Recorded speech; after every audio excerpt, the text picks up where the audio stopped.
All right, welcome back to the Spotlight series here with Middle Tech. Today we're with Jane Morris, and we've spoken to you in the past. We're looking forward to getting an update on everything that you've been accomplishing, challenges you're facing, and learnings we can take away from that just for our audience's sake. So thanks for joining us. Oh my gosh, thank y'all for having me back. I'm so excited to see you guys.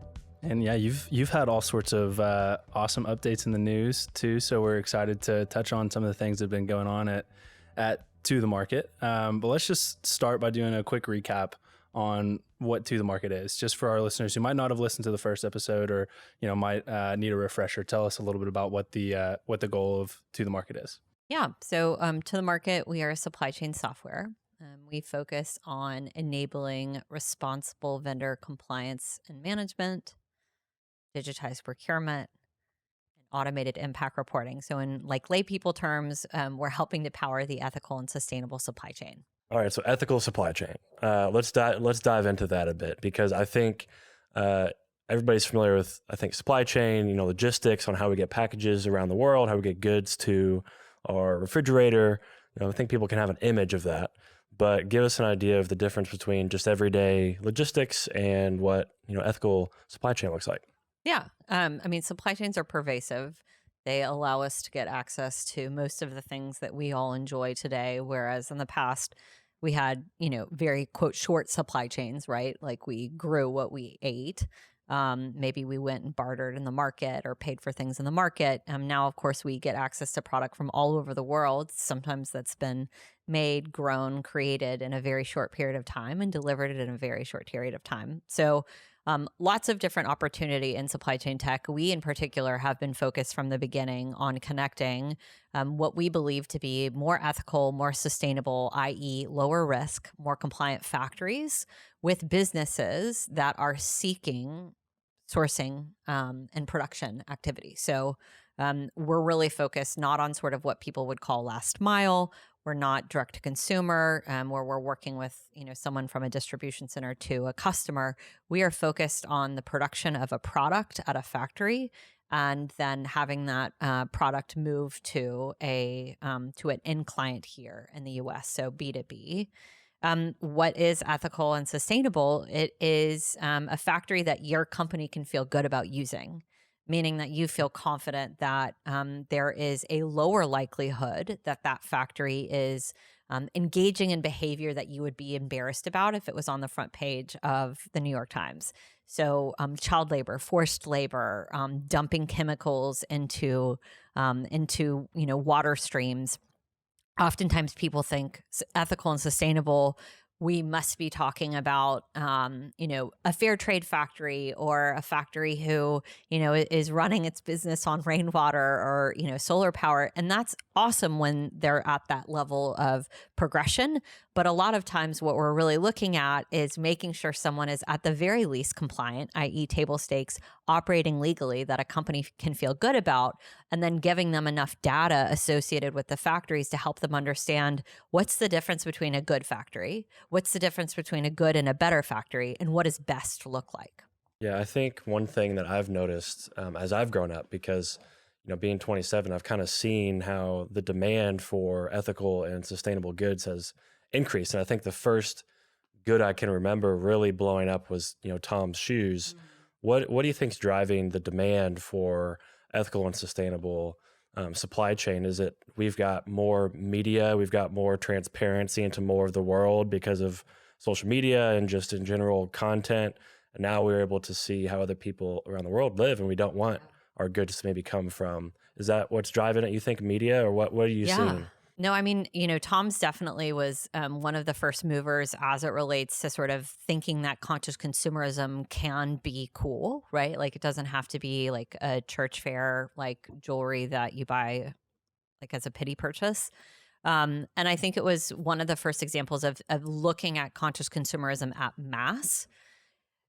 The space has evolved dramatically as oftentimes spaces that are evolving do, right? You cross a chasm and you come into a place where things begin to iterate and innovate very, very rapidly. So what's driving that rapid innovation?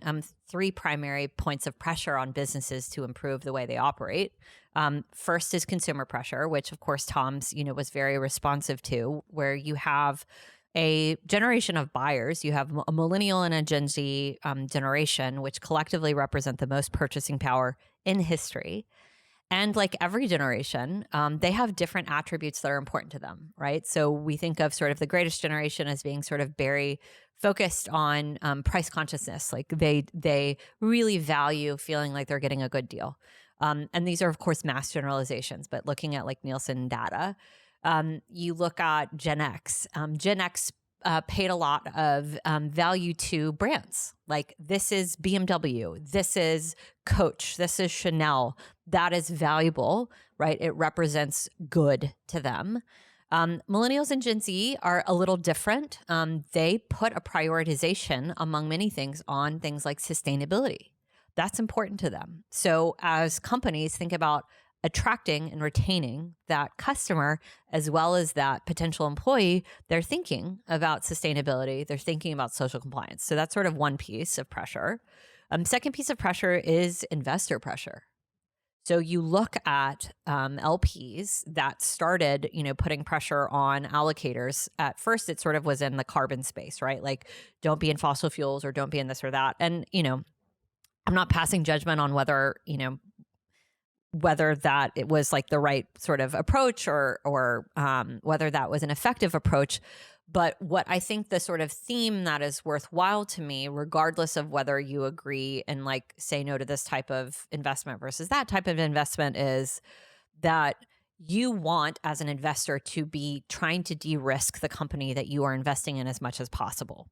And if you recognize that supply chain it represents a risk, then you would be encouraging your C-suite to take steps that are commercially viable to help them de-risk their operations. So that's a second point of pressure. So we have consumer, we have investor pressure.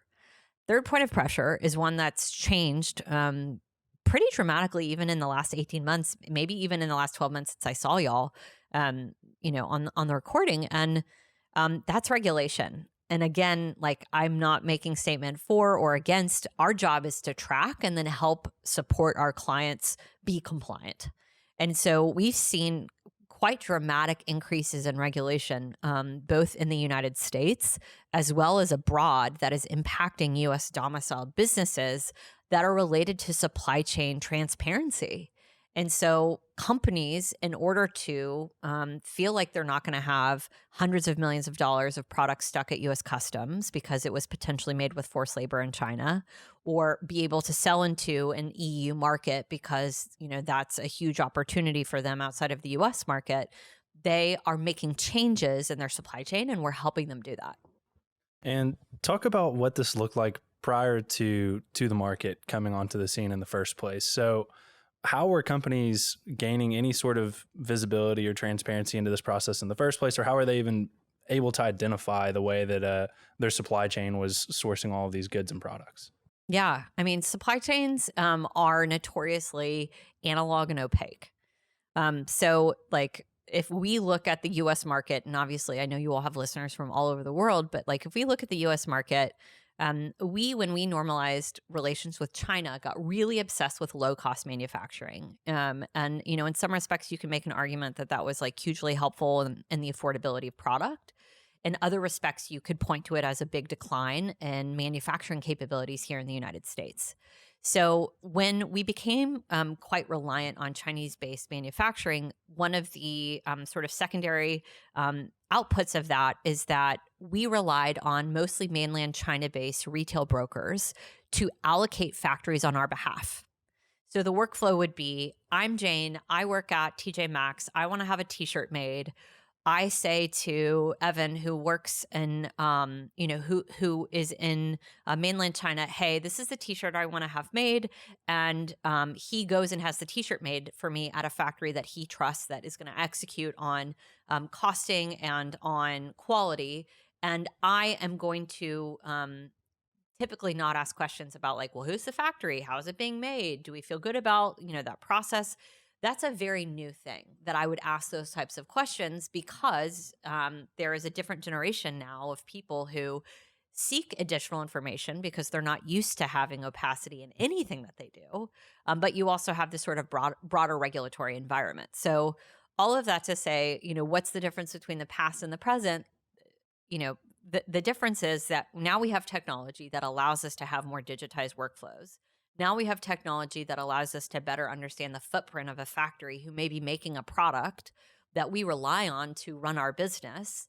And there is a very different expectation within supply chains to understand who your factory is than there was even 5 years ago. So last time we spoke was a little year ago, I believe. And catch us up on some of the exciting things that are going on growth wise for you. So made the Inc. 5000 list again. You have an exciting product line with Kohl's. You are putting out amazing reports on progress on sustainability and ethics. And so touch on some of your favorite things that have happened maybe since last we spoke. Well, look, with every business, it's like the iceberg, right? You have like amazing things that people see, and there's like 30,000 things that people don't see. So, like some great successes this year. Lots and lots of challenges, like any business. So, successes that I'm proud of. We brought on an amazing CFO. A gentleman who had been at two very public sort of PE VC backed businesses in retail technology, Latote and Credo Beauty, also been at places like Old Navy, and brought him on as a CFO, which was a huge win for us. I wouldn't have been able to get that done if one of our investors, who was the CEO of Credo Beauty, hadn't recommended him because he was the CFO to her. So super pumped about, bringing on that type of talent.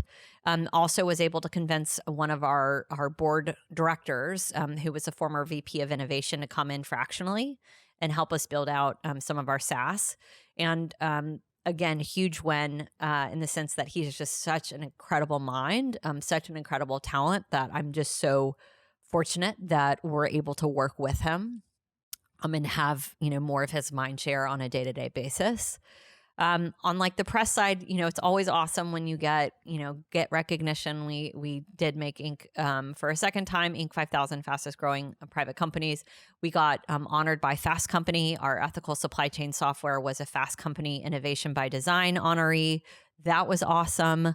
We had I got an award in Women's Wear Daily, which is like cool, but like never thought in a million years I would ever get Women's Wear Daily acknowledgement, because I feel like we're so like B2B and so sort of behind the scenes. But they named me one of the most influential ESG leaders in retail. Whether you like ESG or you hate its guts, still was like a nice acknowledgement. Didn't apply for it. Like was super pumped that like I ended up being named it. So that was very cool.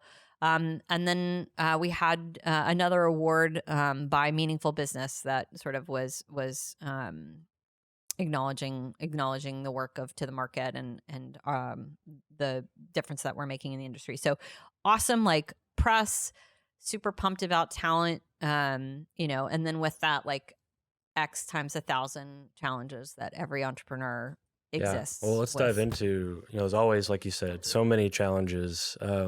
Maybe if you could pick one that you want to communicate to the audience on the challenge, and then the learning on how you got through it, so the audience can maybe come away with how they would face it when they come up to it.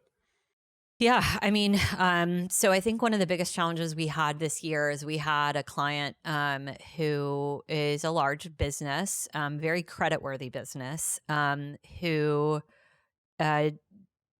did not pay us over $700,000 of an invoice for an extended period of time, and in fact still haven't fully paid that invoice.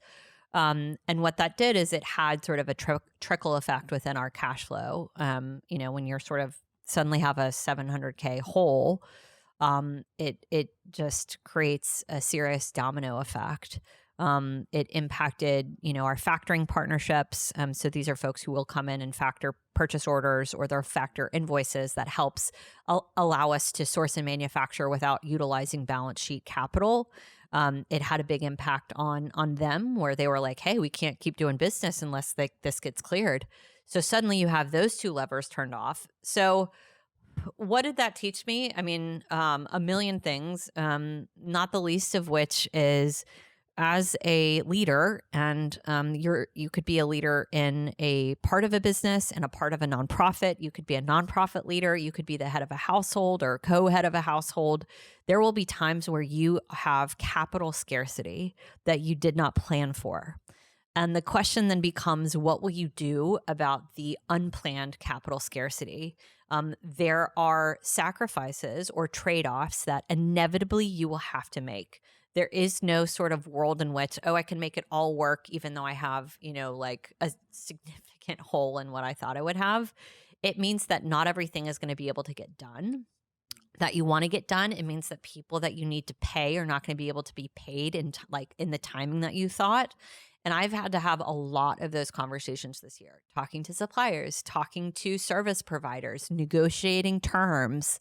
And it's deeply uncomfortable, but you also have to remind yourself that this is business. This is business is business.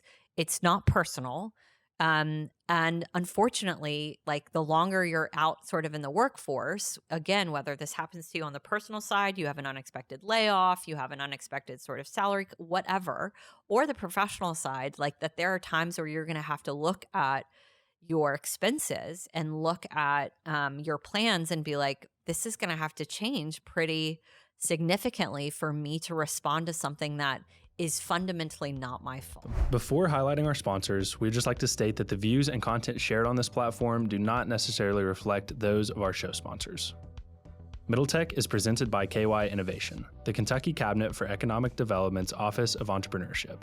KY Innovation exists to support and develop Kentucky's startup ecosystem, and we are proud to be supported by an organization whose mission aligns so closely with ours. If you're a founder building in Kentucky, you need to check out the resources that KY Innovation has to offer. You can find more information by clicking the link in our show notes or going to kyinnovation.com. Middle Tech is sponsored by Bolt Marketing. Take your website to the next level with a website that's built to work. At Bolt Marketing, they're revolutionizing websites for small businesses that are affordable, customizable, and hassle-free. Whether you have a construction company, a boutique clothing store, or you own a hot yoga studio, they have options for you. Click the link in our show notes to explore their marketing options that can transform your marketing and grow your business. And as a personal note, Bolt Marketing built our website, and they were awesome to work with throughout the entire process. We highly recommend working with them. And I feel like this was the past, since we've talked, really has been such an interesting time for business owners with the fluctuations in interest rates and all these different things kind of going on in the financial world. And so I think that's really relevant to talk about having to deal with just changes in the way that your finances are kind of operating. I know obviously that's one that's obvious is as much out of your control as anything else. But talk about, what you guys are kind of focusing on going into the future now. So you've kind of made it through that really big challenge there and had some learnings from it. But what are you guys focusing on over the next, 2 to 3 years with To the Market? Yeah. So we signed a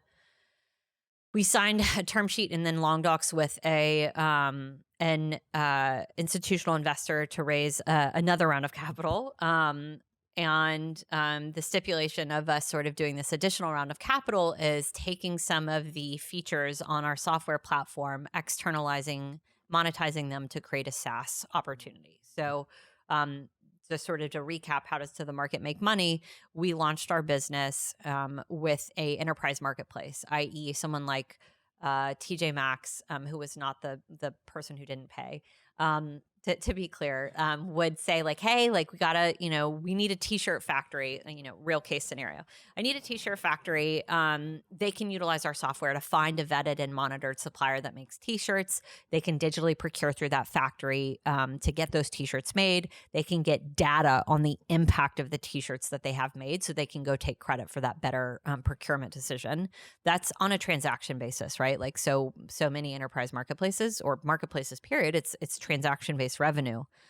what we realized is that someone like a TJ Maxx would also benefit from onboarding their non-to-the-market factories onto our platform to be vetted and monitored by our software and be managed by our software. Because right now, what we've gone to market with is when you don't have a factory, come to us. We're a de-risk supply chain.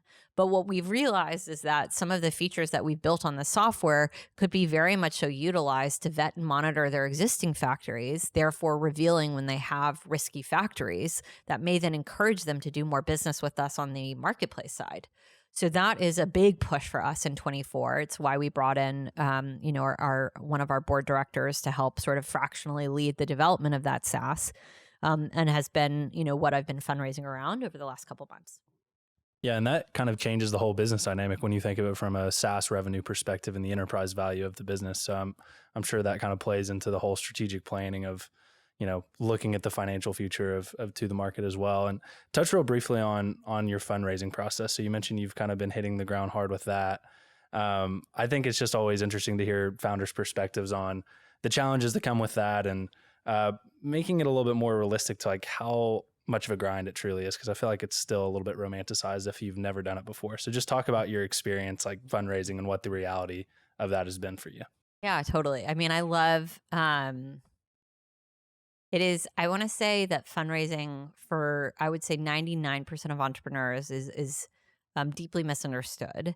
And I think it's misunderstood not by the entrepreneurs themselves, but by the general public. And I think it's misunderstood largely because people read about what they think the process will be. They think that the process will be they'll go to market with like a CRM of targeted investors. They'll have an amount that they want to raise. They will get multiple term sheets that they will then negotiate. They will then work on, allocating the remaining space. It will be an oversubscribed round. They will close within a 60-day period and they will move on with their life.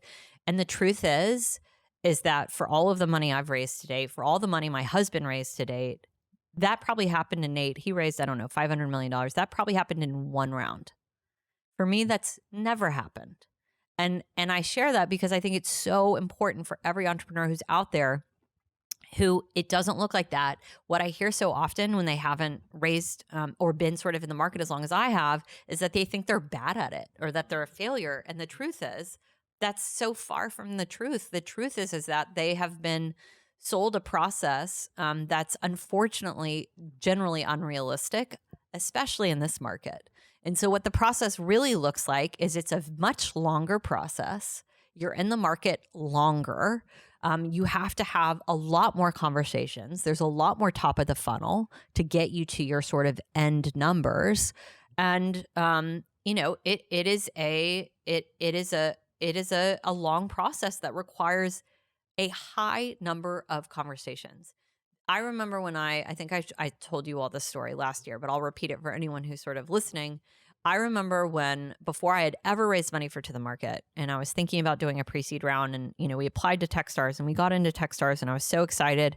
And I was thinking about, okay, like how big do I want to make this pre-seed round? And I remember Nate saying to me, like, well, Jane, you sort of need mentally in your mind to be thinking about 50 to 100 conversations, outreach.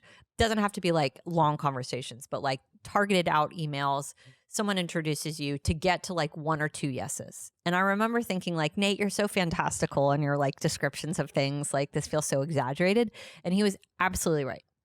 And so oftentimes what I say to other founders, especially non-traditional founders that perhaps, have to work even harder to raise money, that like, it's not that you're not good at it. You're just not talking to enough people. Yeah. I'm recovering from fundraising right now. I've been slowly trying to just distance myself from that experience over the last several months, having gone through a pre-seed round and then failing to do a seed round and having to exit and give money back to investors. So I'm recovering from that. And so a few things that I took away from that experience is I feel like most of your money is going to come from warm intros. So focus on finding people that like what you're doing, whether or not they want to invest or not. Always ask them, hey, who else is interested in this? I always found that the best velocity I had in my rounds came from excitement of warm intros. So focus on those. I think, like you said, many founders go into it like a CRM or a spreadsheet, and they think, I'm going to reach out to all these people cold. I'm going to go on the website and put my deck into their form and fill out their form. And I mean, the odds of them picking you are, I don't even know. It's not even 1 in 100. It's not even 1%, Yeah. you know? Oh, totally. And typically, you know, I think when I raised my pre-seed round, I probably talked about 120 and maybe 15 of them invested. So there's that, you know, percentage to keep in mind. So yeah, it's very hard. It's a grind. But my advice is always just to kind of focus on warm intros. And if that means not officially going out and raising your round and just networking first and just saying, hey, here's what I'm working on. What are you working on? And just trying to meet more people so that when it does come time to raise, you've got kind of a built up warm intro, kind of pent up demand there. Totally. That's one thing that I think I would advise people on. I love that. I think that's so smart. And then like for folks who are like, well, like I don't have anyone to talk to, I think that's where organizations are so important. So like one could say like, I'm an incredibly fortunate person in that I have a lot of friends. I have, you know, been in circles that have a lot of influence, and someone could say on the surface, like, you know, how easy for you to go out and fundraise. And I would, you know, respond like, yes, I am more fortunate than most that I've had access to those circles. And I found at the beginning of my fundraising process that my circles were actually very strong, but in different places, i.e. because I had started and as you guys know, I started at the State Department. I was in counterterrorism. My family's worked in government. I had, you know, circles that were valuable, but they weren't valuable in the right places, right? Like they weren't sort of, you know, investory type circles. And so what that meant is that I needed to forge new circles and doing things like Techstars. You know, I got a fellowship at this group called Unreasonable Group, which is a community of people that run programs for sort of growth stage, you know, triple bottom line businesses. Things like that have been hugely, hugely valuable for me because while I had, you know, on the surface, like networks that I could tap into, a lot of times those weren't the right networks and I had to go out and forge new ones. And that's where I think things like accelerators, incubators, alumni events, community events are so helpful because you're able to tap into a network that might be something that wasn't personally available to you prior to, you know, getting involved in that organization. Yeah. And to bring it back to Kentucky, the last bit of advice I would give was, you know, there's not as much capital here in Kentucky or investors that are willing to do high risk technology investments. And I think one of the mistakes I made when I first was raising was I kind of isolated the first people I talked to being in Kentucky. And what that does is it kind of constricts the market in which that you are fundraising and the money. And once you get to the coast and you see that money and you're like, holy cow, this is a totally different game. They move faster. They write larger checks. The terms are better. So my advice to founders here in Kentucky is to get to the coast as quick as you can, whether it's New York, Boston, Los Angeles, or San Francisco, especially. Get there because the market is just so much bigger. And if you just talk to investors in Kentucky, your terms aren't going to be as good. You're not going to have as much capital opportunity there. And so you've got to get out of Kentucky. And I see founders over and over again struggle with getting to the coast, but you've got to figure out a way. It could just be one connection, which I happen to have. And it took me, I always love to tell the story, it took me about 6 to 8 months to raise $300K in Kentucky. And then it took me about 3 weeks to raise the other $300K of my pre-seed round on the coast. And so it's just exponential on the coast once you get there and up that market and get there as fast as you can. Yeah. I mean, and I would say like for folks who are like, well, how the heck would I find anybody? I mean, I have friends that, you know, have literally gone and stayed with other friends, like camped out for weeks in some of those markets just to like network, show up to the events, get one coffee, which turns into another coffee. Like you don't have to be a part of, you know, Techstars in New York or Techstars in whatever, right? You can be a part of none of that, but have one place that you can stay, start showing up to free community events, you know, start asking people for coffee, asking for any ideas that they may have, feedback, advice, and let your community sort of roll from there. Yeah, to illustrate that, I've told this story before on the podcast. I did that. I went to San Francisco, stayed with a friend for a while, networked and raised capital. And when I was out there, they did a wine night at their house, and it was right in the middle of San Francisco. and there were about 30 people there. And of the 30 people there, they had raised about 10x more than the entire state of Kentucky just in that room. So the founders in that room raised about $150,000. And for the entire year, I think whatever year it was, that was 2 years ago, Kentucky had raised about a tenth of that total across entrepreneurs. So it's just the level of capital allocation that's happening there compared to here is not even comparable. Just in that one room, think about that. So to end on a positive note, I read through your report on the effect that you're having on the world when it comes to sustainability and ethics. I want you to pick out maybe one of your favorite 1 or 2 stats and why it's important to you and why you care so much about it and how you're making a difference. And then that'll be one of the last questions. Yeah. So we do an impact report on an annual basis, and we do that because there is power in people's purchasing power. Like, the intent is for folks to realize that the decision to use one factory over a next could be minor to you, but monumental to the factory that you choose. Similarly, for those who, are conservationists, environmentalists, however you describe yourself, what seemingly seems like a small decision, like, oh, I'm going to use organic cotton for my uniforms versus conventional cotton, can yield actually significant results as it relates to things like liters of water saved, or kilowatts of energy saved, or carbon emissions avoided, pesticides not utilized. It can be real. I love the environment. I love people even more. So I always get really excited about hours of fair wages that we create. And I love tracking the number of hours of fair wages that one can create through sort of purchases that are done with socially compliant factories. And so one of my favorite sort of deals from over the last year was, we had a very large financial institution that was bringing all of its staff back to the office and wanted to do a gift to all of them. And they utilized our supply chains platform to source that gift. And they were able to then read the impact that the order had, which was hundreds of thousands of units of a tech organizer.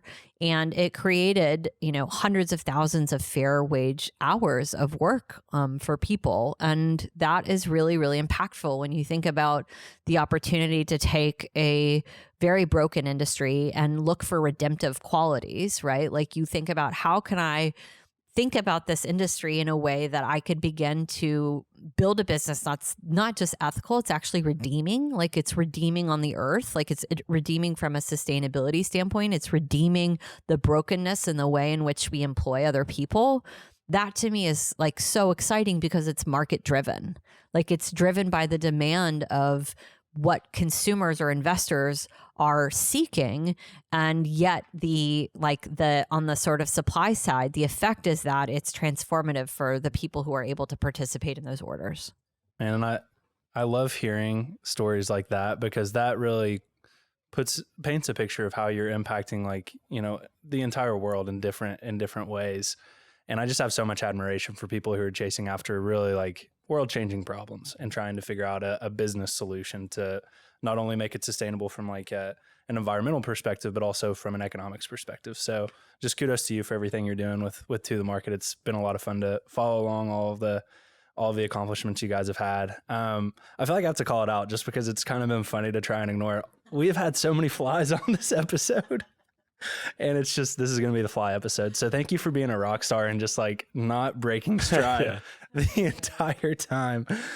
Before we let you go, Jane, if you can just give our audience where they can find To The Market, your social medias, stuff like that, if they want to follow along with what you guys are doing. Totally. So tothemarket.com, tothemarket.com. Most of our social handlers are Let's Go TTM, Let's Go To The Market. Would love for folks to follow along on our journey. If we can ever be of help to anyone who's listening, whether that means helping them find ethical and sustainable factories or helping them vet and monitor factories that they're utilizing, we would love to partner with you. thank you all for tuning in. We hope you all enjoyed. Before signing off here, I just wanted to take a second to thank a lot of the people that make Middle Tech possible. So first off, I wanted to thank JP Blevins for letting us use his space to record. A big thank you to Jacob Spencer, our executive producer, and Lamaya Stearns for producing the episode and getting it out to all of you guys. And then a big thank you to TJ Barnett, Ethan Sharp, and Austin Short for producing all of our social content that goes out on our social channels. So just wanted to make sure that we're highlighting everyone that makes Middle Tech possible. It takes a lot of work to do what we do. And I wanted to make sure that everyone that plays a role in that is recognized and appreciated.